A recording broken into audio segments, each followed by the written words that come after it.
अस्सलामुअलैकुम, मेरा नाम मोहम्मद शुएब है और आप देख रहे हैं शेबी बिटकॉइन यूट्यूब चैनल। आज के दिन मेरा टॉपिक क्रिप्टो मार्केट की अपडेट देना है, बिटकॉइन और इथेरियम का एनालिसिस करना है और साथ ही कुछ टोकन हैं जो टॉप ट्रेंडिंग में हैं, बहुत ज़्यादा पंप कर रहे हैं, बहुत ज़्यादा डंप कर रहे हैं, उन टोकन्स को डिस्कस करेंगे। सबसे पहले यहाँ पर बीटीसी का मेरे पास चार्ट ओपन है डेली के टाइम फ्रेम में, और यहाँ पर बीटीसी हमारे पास जो है एसईसी ने जो है केस लॉन्च किया था ग्रे स्केल का, उसका जो है अपसाइड पर अच्छा खासा पंप आया, और फिर जब एसईसी ने बिटकॉइन ईटीएफ को डिले किया तो इसमें हमारे पास अगेन मार्केट उसी रेंज में आ गई। तो अब मार्केट में ट्विटर पर जो है मैं देख रहा था कि लोग जो है बहुत ही ज़्यादा बेरिश हैं और हद से ज़्यादा लोगों के सेंटिमेंट बेरिश हैं, और लोग कह रहे हैं कि मार्केट नीचे जाएगी। लोग 23,500, फिर 22,000, और फिर उसका जो एरिया है वो ऑलमोस्ट है उनका 20,000 का एरिया, के वहाँ तक मार्केट जो है जा सकती है। लेकिन पर्सनली अगर मैं सोचूं तो यहाँ पर मैं आरएसआई के हिसाब से ट्रेडिंग करता हूँ और बहुत ज़्यादा फोकस करता हूँ आरएसआई को। तो यहाँ पर अगर देखें तो 1 आवर से लेकर यहाँ 1 वीक के टाइम फ्रेम में आप देखें 36, 35, 44 पर आरएसआई है, जो कि ऑलमोस्ट ओवरसोल्ड के करीब है, यानी मार्केट में सेल ऑफ हो चुका है। तो अब जब मार्केट में लिक्विडिटी नहीं होगी लोगों के पास, या तो लोग प्रॉफिट में नहीं होंगे या फिर लोगों ने बाय ही नहीं करना, तो लोग सेल क्या करेंगे?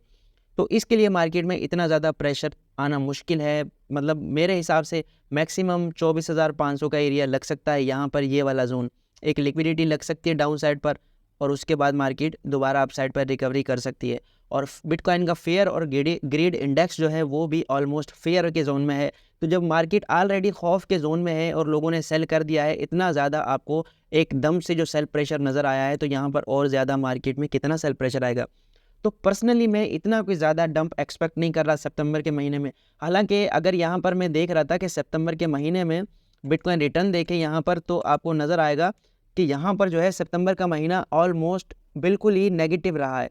भले 3% नेगेटिव रहा है, लेकिन सिंगल डिजिट में नेगेटिव रहा है। तो यहाँ पर अभी भी मैं एक्सपेक्ट कर रहा हूँ कि सिंगल डिजिट ही रहेगा बिटकॉइन का मंथली चार्ट में।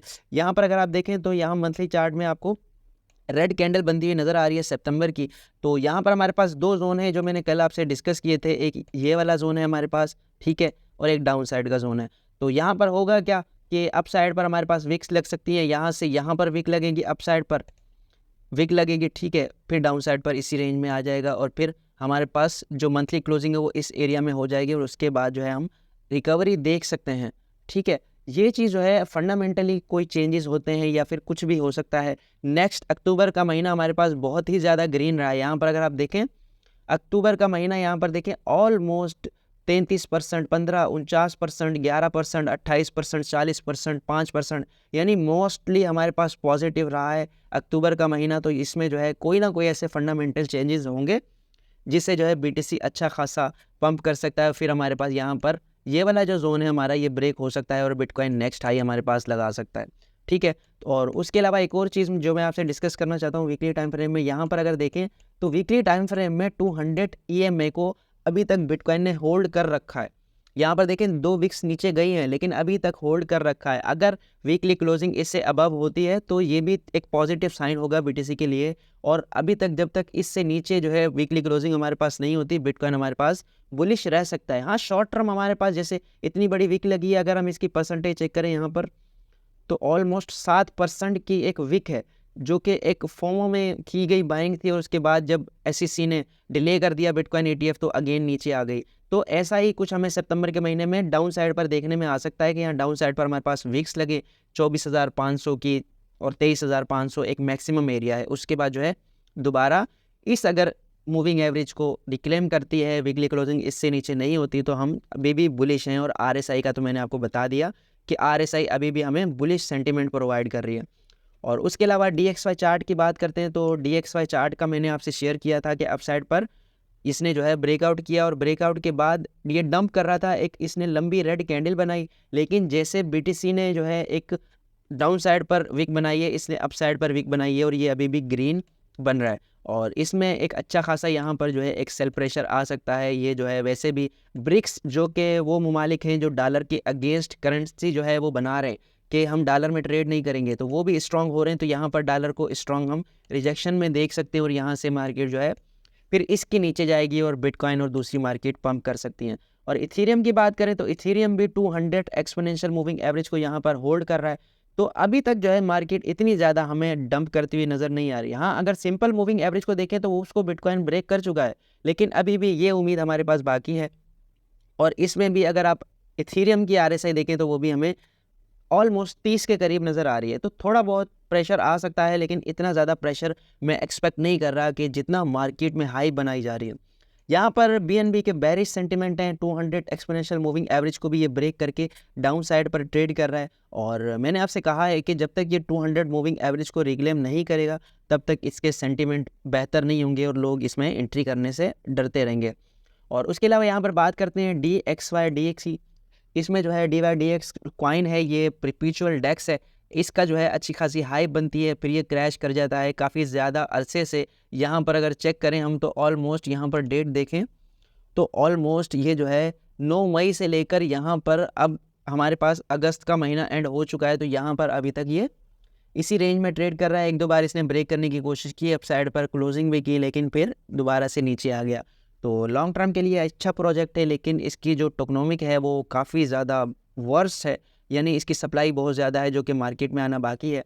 लेकिन अगर आप इसको लॉन्ग टर्म के लिए होल्ड करना चाहते हैं तो इसमें रिस्क ले सकते हैं। अगर ये अपने इस एरिया को 2.59 सेंट को ये ब्रेक कर देता है अच्छे वॉल्यूम के साथ, तो लॉन्ग टर्म के लिए बहुत अच्छा प्रोजेक्ट है। अभी जो है ये प्रेशर में हमें नज़र आ रहा है। और टेलीग्राम का टोकन है, टेलीग्राम का टोकन मैं आपको रिकमेंड करता रहा हूँ तब से जब SEC ने बहुत सारे टोकन्स को सिक्योरिटी डिक्लेयर किया था। मैटिक था, सोलाना था, और उसके अलावा नंबर ऑफ़ प्रोजेक्ट है। इनमें से टोन टोकन भी था जिसको उसने जो है सिक्योरिटी डिक्लेयर किया था। तो उस वक्त बाकी सारे प्रोजेक्ट रिकवर हो गए थे, लेकिन ये बहुत ज़्यादा प्रेशर में रहा काफ़ी ज़्यादा दिन टोन टोकन। लेकिन अब अगर यहाँ पर देखें कि अगर बुरे वक्त में हम रिस्क लेते हैं अच्छे प्रोजेक्ट में, तो यहाँ पर आप देखें ऑलमोस्ट 60 से 70% का ये गेन ले चुका है और अच्छा खासा पंप कर रहा है। उसके अलावा साइबर टोकन की बात करते हैं। साइबर टोकन में यहाँ पर आप देखें तो इसने एक वीक तो अच्छा खासा पंप लिया, फिर सेकेंड वीक इसने जो है रेड कैंडल बनाई, लेकिन अब तीसरे वीक में यहाँ पर आप देखें तो अच्छा खासा इसमें पंप आया है। और इसके जो एक न्यूज़ थी मैंने यहाँ पर देखी थी कि यहाँ पर जो है इसका ऑलमोस्ट 9.5 बिलियन का परपेचुअल कॉन्ट्रैक्ट में जो इसका वॉल्यूम था वो इंक्रीज़ हुआ। और बिटकॉइन और इथेरियम के बाद ये तीसरा टोकन बन गया जिसमें इतनी ज़्यादा फ्यूचर ट्रेडिंग की गई और इतना ज़्यादा इसमें वॉल्यूम आया। तो अच्छा खासा प्रोजेक्ट पंप हुआ है, लेकिन अब जो है ये फाइनली इसका पंप ख़त्म हो चुका है। इसमें अब आपने और ज़्यादा रिस्क लेने की ज़रूरत नहीं है।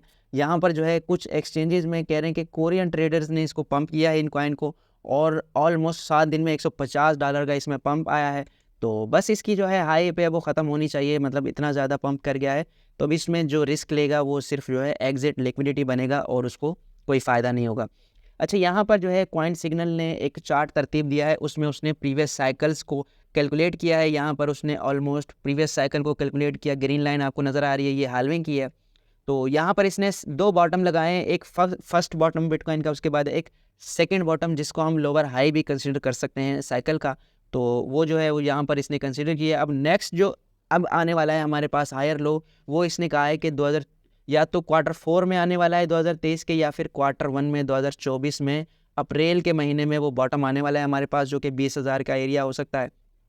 तो उस जगह बॉटम लगाने के बाद फिर मार्केट पंप कर सकती है। तो इसलिए मैं इसलिए भी आपको ये चीज़ शेयर कर रहा हूँ कि बिटकॉइन में अभी इतना ज़्यादा क्रैश मैं क्यों एक्सपेक्ट नहीं कर रहा।